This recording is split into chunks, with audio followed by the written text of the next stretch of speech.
Okay, so I'm utterly exhausted for reasons beyond my understanding. So, my voice is going to sound a little exhausted, and we're instead going to not necessarily be lazy, but we're going to address a few things I noticed crop up in the news.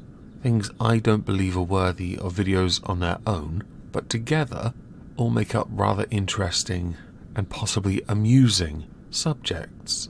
The first will be a man called Arnfjörð.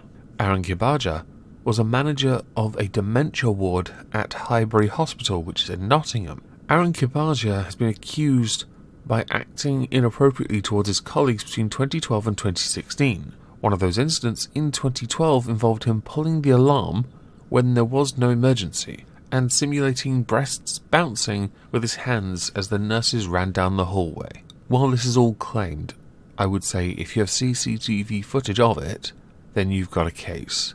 Word is not quite enough, to me anyway. And I, by the way, think this is remarkably immature if true. Rather reckless as well, by the way.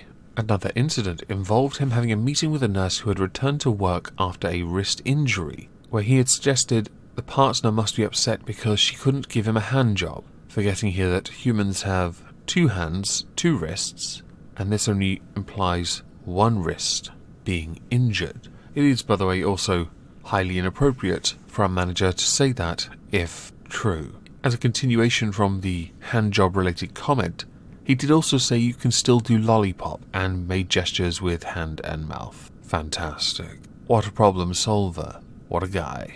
The accusations continue to include him recommending doing a wheelbarrow to one of the employees as well. This has all gone to a misconduct hearing which has been adjourned until May 30th. I will, of course, keep every last one of you updated on this rather interesting case because he believes he's innocent, and he has listed a bunch of excuses that totally exonerate him, including he is married with 4 kids, and that when one of the allegations came in, he'd just lost his dad. That does not exonerate you, by the way, Mr. Kibaja. And I look forward to seeing you worm your way out of this, especially if there's any CCTV footage of it. Next, let's talk about the ISIS bride Shamima Begum, who, courtesy of Bangladesh's foreign minister, will be hanged if she's sent there. Now we're sure, I say we because I spoke to a few people about this, we are sure this is being done as a way to blackmail the United Kingdom to take her back so she doesn't feel the wrath of capital punishment.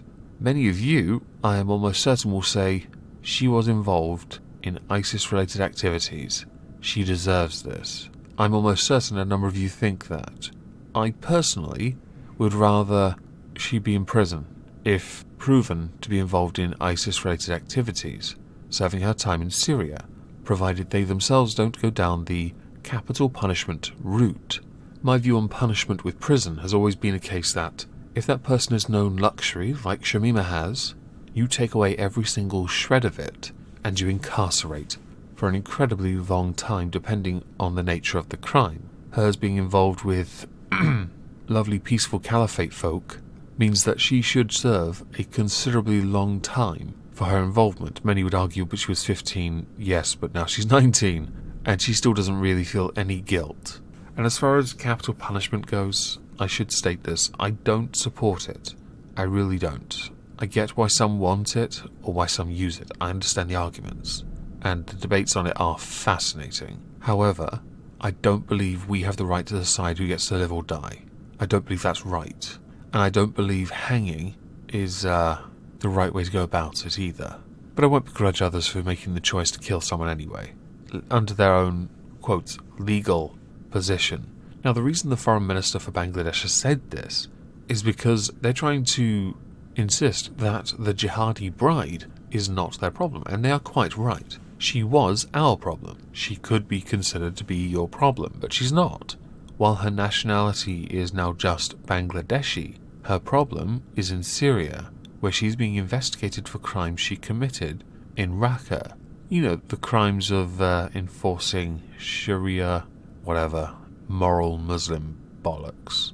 With a totally peaceful Kalashnikov. Bangladesh, for those who don't know, actually have a zero-tolerance policy towards ISIS and its allies, with the description of the country's laws including model in eliminating all terrorists. I will maintain the stance that if you commit a crime in someone else's country, that is where you shall be punished, and where you shall do your time. or possibly in this instance lose a limb, or be subjected to a chlorine attack. To move on from Shamima because she's just not worth our time. This woman is in a lot of trouble. She's in a lot of trouble because she managed to trick her boyfriend, or tried to anyway, before a few accidents took place, to drink Drano so that he could eternally sleep. Just so you understand what things are.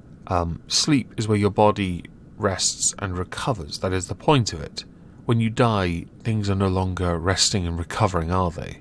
They're decomposing and, obliterated into ashes. So, how does one eternally sleep?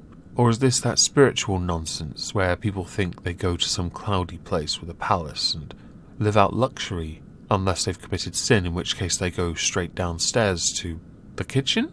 So this took place in Utah, where L. Wiseman has been charged with attempted murder by claiming that the Drano she was giving him was his medicine, where upon drinking this delightful eternal sleep medicine, the boyfriend was taken to an urgent care center in Salt Lake City, where he was treated for symptoms related to poisoning. Clearly the Drano didn't do the job.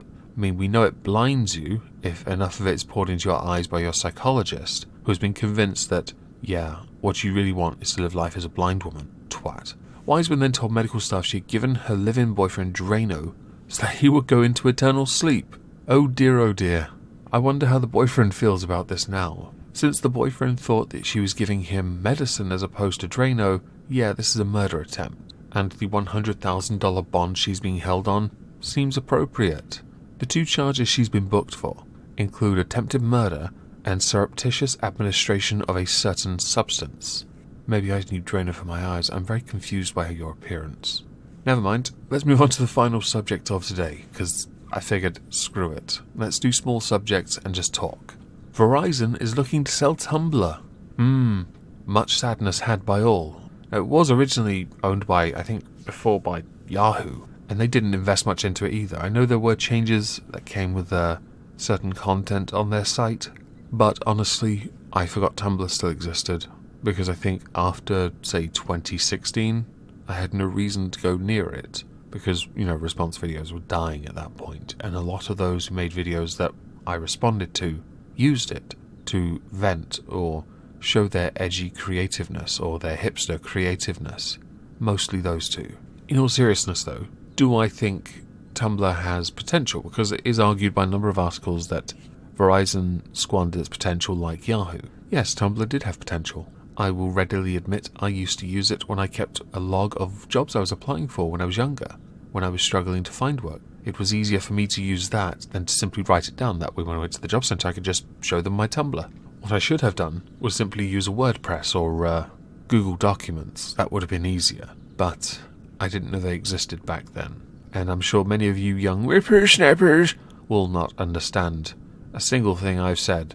Perhaps I should just confuse you all by saying, we used to use pen and paper. Ooh, mind-blowing stuff. Not a stylus and a tablet. Anyway, press whichever letter it is of the alphabet. That is to pay respect to Tumblr if you even give a damn about it. If you don't, RIP shall suffice. I look forward to seeing who the new owners are. Twitter, you love censorship and blocking people and making things really bad for people. And also you own a dying platform, so perhaps Tumblr is your next great investment. You can integrate it better within your own site, so people have even more characters to bleat on about stuff that gets taken out of context and becomes a devolved semantics argument. I need coffee, or tea, or caffeine. Can I get it with a syringe? Anyway, I hope you all have a lovely Monday, and thank you all for listening.